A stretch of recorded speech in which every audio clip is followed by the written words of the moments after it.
learning to love the sequester. I know you don't know what this means. In Washington, inside the Beltway, they talk about the sequester. What this means is it's the end of the world. You're going to learn to love it, but it's the end of the world. Listen to Barack Obama yesterday describing the sequester. Then I'm going to tell you what it actually is. Listen to this. Emergency responders, like the ones who are here today, their ability to help communities respond to and recover from disasters will be degraded. Border Patrol agents will see their hours reduced. FBI agents will be furloughed. Federal prosecutors will have to close cases and let criminals go. Air traffic controllers and airport security will see cutbacks, which means more delays at airports across the country. FBI is going to be completely furloughed. Planes will fall out of the sky. Sewage will run in the streets. Look, ladies and gentlemen, we're talking about an $85 billion cut from a budget that is $3.8 trillion, or 3,800 billion. That's about 2%. A 2% cut is going to furlough the FBI. Planes will fall out of the sky. Teachers will be furloughed.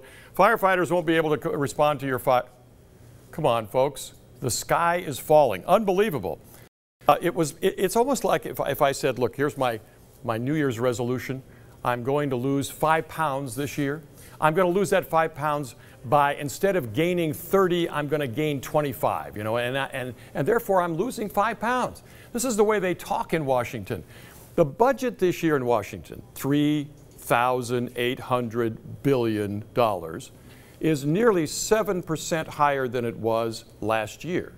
A 2% cut means they're still spending more this year than last year. And it's a cut. It's Armageddon. It's the end of the world. This is crazy. Where did this idea come from in the first place? Well, finally, Jay Carney had to fess up yesterday at the White House. It came from the Barack Obama you just saw calling it the end of the world. It was his idea. Here's Jay Carney.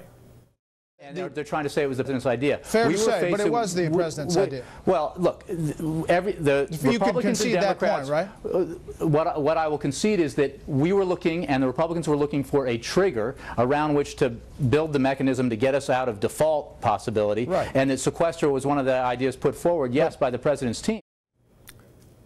Fox News covering the real news yesterday, Jay Carney admitting that indeed Barack Obama had come up with the idea. It was back in April of 2011 when they were doing that whole budget confrontation thing.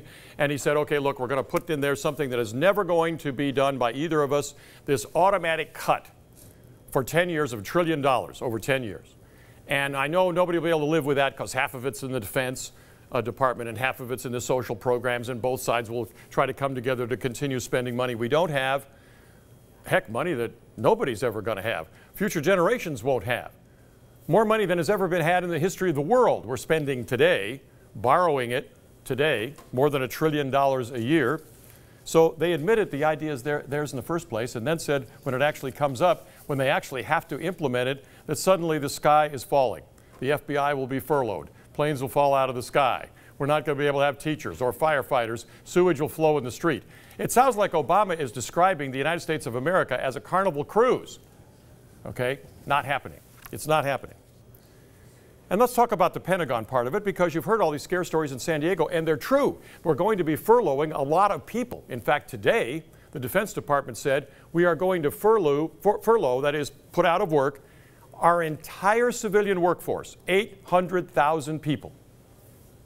Well, half of the 85 billion is 42.5 billion this year. This year, the Pentagon has a budget of $730 billion. $42.5 billion is about 6%. They're going to furlough all of their civilian employees. They can't refuel the Abraham Lincoln. They can't deploy the carrier Truman. They've got to fire all of the shipbuilding people in San Diego at BAE and the other shipbuilding services. They've got to fire everybody, of course. They've got to cancel all contracts.